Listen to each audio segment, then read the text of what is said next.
はい、国産食堂のトッシーです。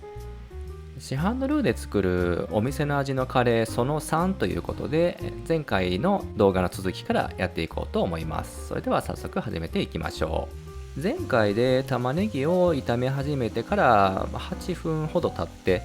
でもう結構もうほったらかしにしておいても大丈夫な状態までしておきました。今日はその続きから始めます。玉ねぎを弱火にかけたままお肉を切っていきます。でこの後お肉に焼き色をつけていくんですけども、上手にやるコツはですね、お肉を結構ちょっと早めに出しておくんですね。切り始めるそうですね、1、2時間ほど早めに冷蔵庫から出しておいて、結構ぬるいような状態まで戻しておいて、そこから焼いてやると上手に焼き色がつきます。お肉はこんな感じにまな板の上に広げてあげて、1センチから1センチ半ぐらいですかね、そのぐらいの幅に切っておいてやります。そしてお肉が重なっているところを少しちょっと広げてあげて、お塩を軽く振っておいてあげます。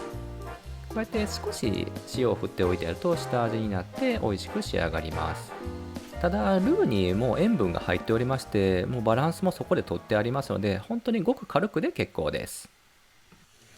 でそうしている間に玉ねぎも弱火でずっと炒めておいて、お肉を処理している間もほとんどかき混ぜてはいません。ほぼほぼ放置状態ですね。これが40分ぐらい経ったような状態ですね。このぐらいまでいくともう結構食べてもらうと分かると思うんですけども、十分味が出てまして、もうこれだけ食べても美味しいような状態になっています。ここまでくれば、今回のカレーは、ほぼほぼ成功はもう確約というふうに思ってもらっていいと思います。ではここからお肉を炒めていきます。ここからはですね、別動画の市販のルーで作るお店のカレーっていう、10人分のレシピでやったものとほぼほぼ同じ工程になります。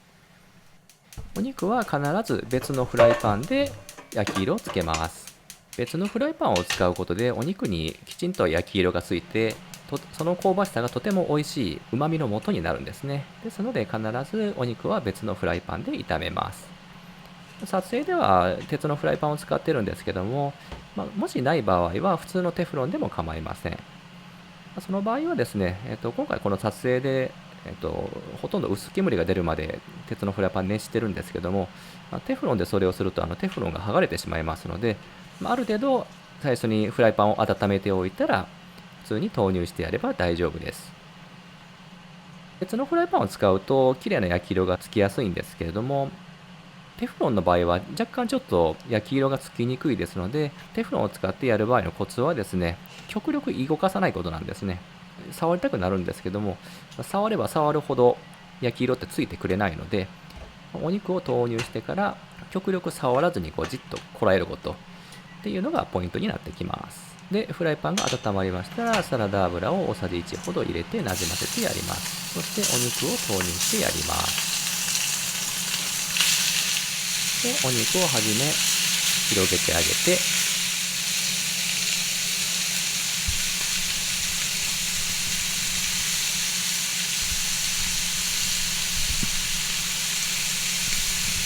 この状態でお肉をひっくり返したくなるんですけども、そこをぐっとこらえてじっと我慢します。そうするとお肉にいい焼き色がついてくれます。動かさないのは鉄のフライパンもテフロンも同じことですけども、テフロンの場合は特に動かさないことを意識してもらうとうまくいくと思います。どのぐらい動かさないかを見てもらうためにちょっとここからノーカットでいきますね。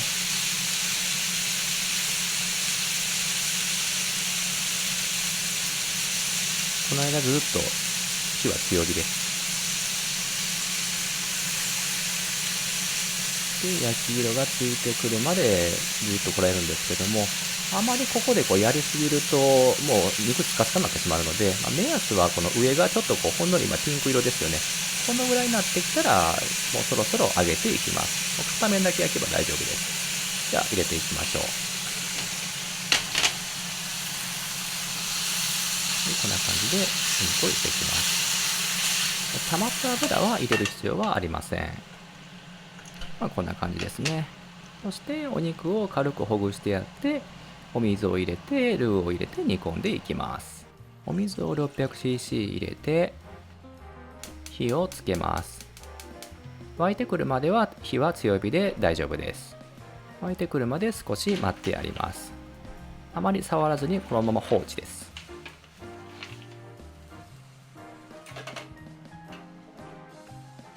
だんだん沸いてきました。だんだん出てきてすぐにアクを引きたくなるんですけども、ここでもう少し我慢して、今みたいにちょっとアクの通り道を作ってやって、もうしばらくアクを出してやります。そうすると後から出てくるアク同士がくっついてアクが取りやすくなります。じゃあアクを引いていきましょうか。こんな感じでレードルである程度寄せ集めてやって、こうやって泡の部分を引いていきます。レードルで引くのがちょっと難しいという場合でしたら、市販のアク引きの網ありますよね。あんなんでも大丈夫です。こんな感じでアクを引いていきます。この間も火はずっと強火のままですね。で、初めの段階で結構アクを割と強めの火で出すんですね。ただグラグラ刺す手前で火は落とさなくちゃいけないので、その間にある程度アクを取ってやります。だんだん沸いてきましたよね。そろそろ火をちょっと落としていかんとグラグラ沸いちゃうので、火を落としていきます。弱火ぐらいですかね。若干強い弱火ぐらいですかね。グラグラっとやっちゃうともうアクが循環しちゃうんで、このぐらいにキープして、だいたいこのぐらいですかね。ちょっと火を落としてやって、このぐらいの状態でアクを引いてやります。ここである程度この若干強めの弱火ぐらいでアクを完全に出してやると上手に引けます。ただもうグラグラなんかボコボコ循環しちゃうぐらいやっちゃうとアクがもう引けないので、そこはちょっと程よく、今この動画で今ピントがやってなくてぼやけちゃってますけども、このぐらいの泡の出具合の状態で前半でアクをガバッと引いてやると、それが結構上手なアクの引き方ですね。ピントが合ってなくてもすいません、本当に。で、このぐらいアクが引けましたら、ルーを入れていきます。私がしょっちゅうおすすめしているこのフォンドボーディナーカレーですね。こいつを入れていきます。他の動画でも結構何回か伝えてるんですけども、ルーとかこういう市販系のものを使うときは結構煮込みの前半で入れるのがコツですね。どうしてもやっぱり市販品の癖がやっぱりありますので、そういうのはこういうお肉とかお野菜とかと一緒に煮てやる、つまり結構煮込みの前半で入れてやるとその独特の癖が抜けてくれるんですね。多分野菜が結構いい働きをしてくれてると思うんですけども、なので、ルーはこの結構早い段階で入れていきます。ただそうすると若干ちょっと焦げつきやすくなりますので、そこだけちょっと注意してもらえたらなというふうに思います。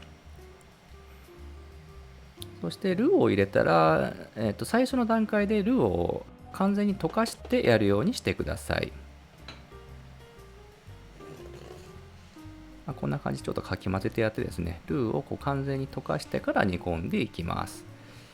煮込み時間は、この5人分の量ですので、30分とかと言いたいところですけども、30分だとね、若干ちょっと待ってやっぱり味の出方が若干弱いんですね。なので、やっぱ1時間ぐらい煮るといいかなというふうに思います。今ちょっとまだ結構火が鍋自体の温度が下がりきってないので、ちょっとグラグラいっちゃってますけども、火加減はもうすでに弱火にしています。だんだん落ち着いてきてコトコトとした状態になっていきます。でアクはこんな感じでちょっと引いてやるんですけども、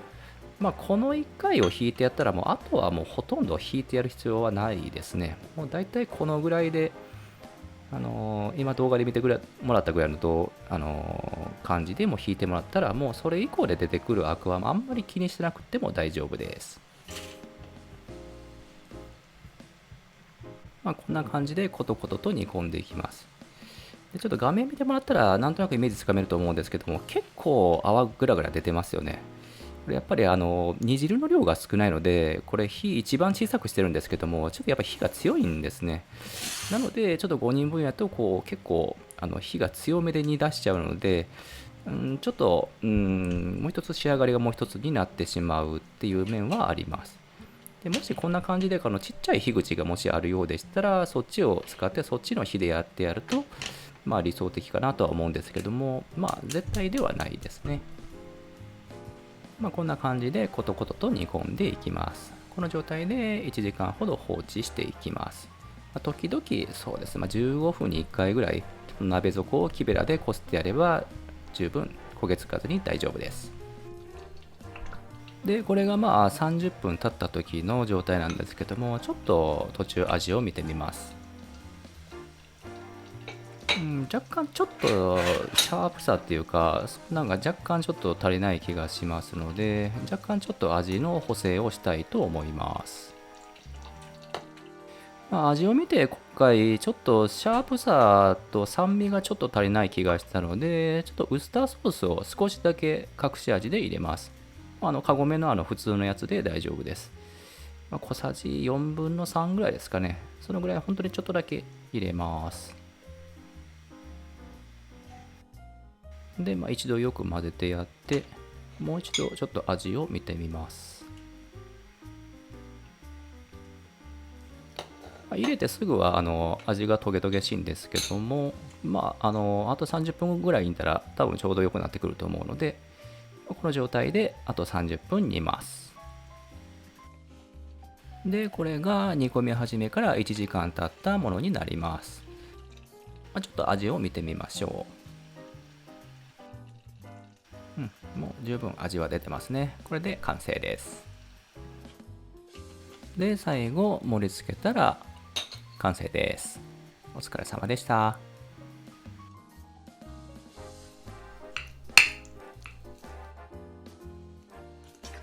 ぱ玉ねぎを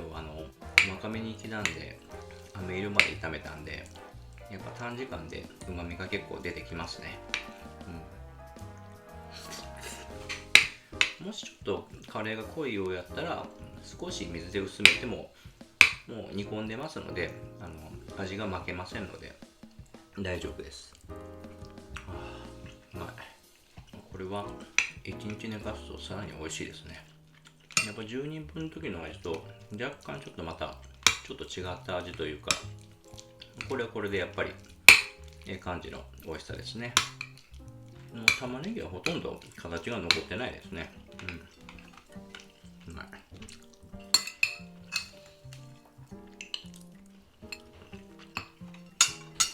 ごちそうさまでした。